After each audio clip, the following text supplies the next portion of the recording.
রব্বুল আলামিন বলেন কোনো ভয় নাই, কোনো চিন্তা নাই, তোমরাই হবা বিজয়ী। একটাই শর্ত, সেটা হচ্ছে যদি তোমরা ঈমান আনো। আচ্ছা, কথা বলবেন যে আমরা পৃথিবীতে আজকে মুসলমানেরা জয়ী না পরাজয়ী? কথা বলবেন সবাই, জয়ী না পরাজয়ী? আজকে আমরা, আমাদেরকে রব্বুল আলামিন বললেন তোমরাই বিজয়ী হবা, তোমরাই উচ্চ মর্যাদায় থাকবা। অন্য জায়গায় আল্লাহ বলছেন কুনতুম খায়রা উম্মাতিন উখরিজাত লিন-নাস, তোমরাই হচ্ছে পৃথিবীর শ্রেষ্ঠ জাতি, যাদেরকে মানুষ থেকে বেছে নেওয়া হয়েছে।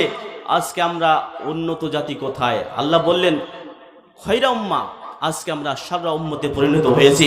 আজকে যদি পৃথিবীর দিকে তাকান, তাহলে মুসলমানদের মতো এত ঘৃণিত জাতি, লাঞ্ছিত পদদলিত জাতি আর কোনো জাতি নাই। পৃথিবীর চারিদিকে তাকান, মুসলমানেরা যেখান সেখানে লাথি খাচ্ছে। আপনার ফিলিস্তিনে দেখুন, মেরে মুসলমানদের শেষ করে দিল। কি অকথ্য অত্যাচার, কি নারীদের উপরে, কি ছোট ছোট বাচ্চাদের উপরে কি অন্যায় অত্যাচার চলছে। আল্লাহ বললেন যে তোমরাই হবা বিজয়ী, কিন্তু আজকে মুসলমানেরা পরাজয়ী কেন? মুসলমানদের অবস্থা কেন? আপনি সারা বিশ্বের কথা ছাড়ুন, আমাদের ভারতবর্ষের দিকে তাকান। ভারতবর্ষে কি মুসলমানদের অবস্থা? আমরা গুজরাটের দাঙ্গার কথা ভুলে যাই নাই। আমরা সেই সময়কার বিলকিস বানুর ধর্ষণের কথা ভুলে যাই নাই। আমরা ইউপির মোহাম্মদ আখলাক খানের কথা আমরা ভুলে যাই নাই। আমরা তাবরেজ আনসারের কথা ভুলে যাই নাই। আমরা আফরাজুলের কথা ভুলে যাই নাই। এগুলো সব আমাদের মনে রয়েছে। আজকে আমাদের ভারতবর্ষে কিভাবে মুসলমানদের ভাবে অত্যাচার করা যাচ্ছে। কখনো লাভ জিহাদের নামে, কখনো গো রক্ষার নামে মুসলমানদেরকে পিটিয়ে মারছে। এটা হচ্ছে কেন? আমার ভাইরা, এগুলোর একটা কারণ রয়েছে অবশ্যই। আজকে মুসলমানদের উপর এত নির্যাতন হচ্ছে কেন? এই গত জানুয়ারির কথা বলছি আমি, 24শে জানুয়ারির কথা, যে একজন আলেম, মাদ্রাসার একজন টিচার, উনি বাড়িতে গিয়েছেন। বাড়িতে গিয়ে কিছু বজরং দলের টেরোরিস্ট, যারা আতঙ্কবাদী, মুসলমানদেরকে আমাদেরকে আতঙ্কবাদী বলে তারা, কিন্তু ওরা নিজেই আতঙ্কবাদী। ওই টেরোরিস্ট, আতঙ্কবাদী, জঙ্গিরা গিয়ে ওই মৌলানাকে দরজা খুলতে বলছে যে দরজা খুলুন। মৌলানা বলছে কেন, কি হয়েছে?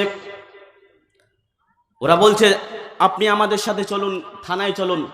উনি বাইরে বের হয়ে দেখছেন তো কেউ নাই, পুলিশ সাথে নাই, কয়েকটা গুন্ডা রয়েছে সাথে। উনি বলছেন পুলিশ নাই, আমি থানাতে যাব কেন? এই ঘটনাটা হচ্ছে ছত্তিশগড়ের রায়পুর জেলার। তিনার নাম হচ্ছে আসগর আলী, মৌলানা আসগর আলী। তিনি বলছেন আমি যাব কেন, আমি যাব না।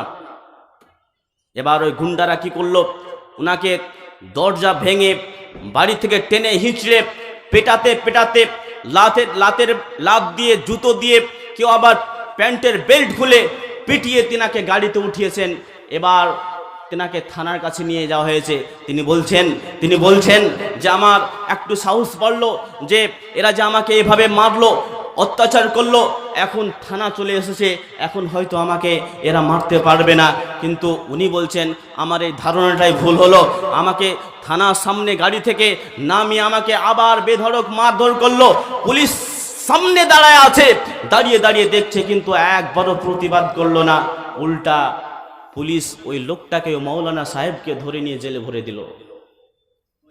কিসের জন্য? পরে বলছি কিসের জন্য। তারপরে 3-4 দিন আগে যে মুম্বাইয়ের মুফতি সালমান আজহারি, ইনাকে পুলিশে ধরেছে। কেন ধরেছে? ইনাদের দুইজনের অপরাধ হচ্ছে, তিনারা বলেছিলেন মুসলমানদেরকে, হে মুসলমান, তোমাদের কাছ থেকে আজকে এখন ওদের ক্ষমতা রয়েছে, ওরা তার জন্য তোমাদের কাছ থেকে বাবরি ছিনায় আনিয়েছে। এমন একদিন আমাদেরও সময় আসবে, সেই দিন ওদের রাম মন্দিরকে আমরা ছিনায় নেব। এই কথা বলেছিলেন। আর বলেছিলেন মুসলমান তোমরা ধৈর্য ধরো। এই কথা বলার অপরাধে ওদেরকে পুলিশে আটক করেছে। আচ্ছা বলুন, ये कैसा इंसाफ है भाई? तुम लोग हमारे सब कुछ छीन लोगे।